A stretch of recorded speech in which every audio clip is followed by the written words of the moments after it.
Next हम कर रहे हैं बेटा एक न्यूमेरिकल, बहुत ही इंपॉर्टेंट न्यूमेरिकल है।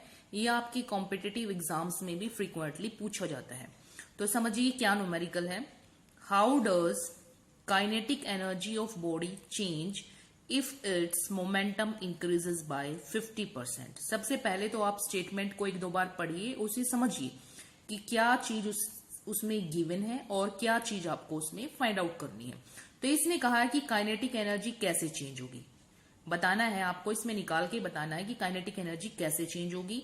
और गिवन क्या है, if it's momentum increases by 50%। दिया हुआ है क्या कि उसका जो मोमेंटम है वो बढ़ गया है। कितना बढ़ गया है? 50%। पहले जितना भी था उसमें 50% और ऐड कर दो उसका, तो अब वो उतना हो गया है। तो अब इसका सॉल्यूशन करते हैं। सबसे पहले तो इसमें काइनेटिक एनर्जी और मोमेंटम का जिक्र हो रहा है, दोनों का जिक्र हो रहा है, तो आपको इन दोनों के बीच का रिलेशन याद होना चाहिए। ये आपको मैंने एक बार बताया था। तो काइनेटिक एनर्जी और जो लीनियर मोमेंटम है उनके बीच में क्या रिलेशन होता है? E is equal to P square upon में 2m, ये रिलेशन होता है। तो अब हमने क्या बताना है, सबसे पहले नया मोमेंटम क्या होगा हमारा।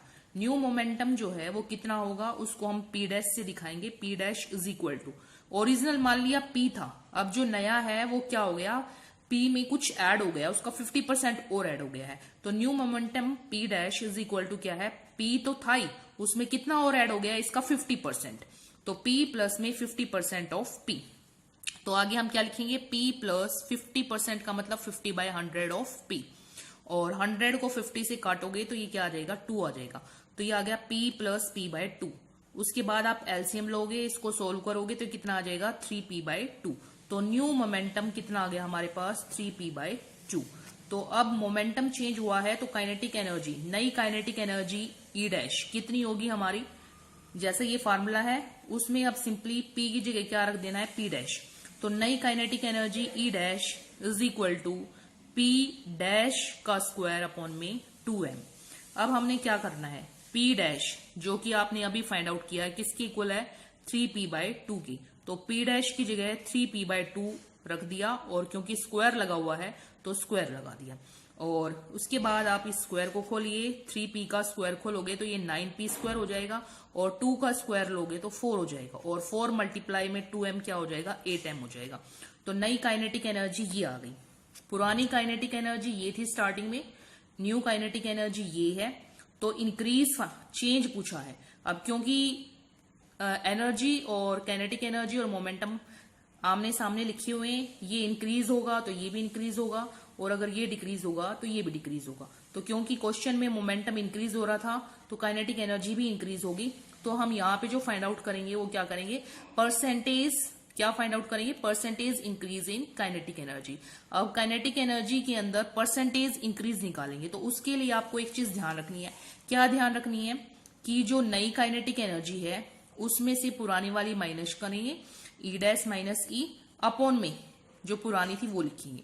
ये एक तरीका होता है percentage increase in kinetic energy, या किसी और भी मोमेंटम पूछा हो तो उसमें भी आप इसी तरह से फार्मूला लगाएंगे।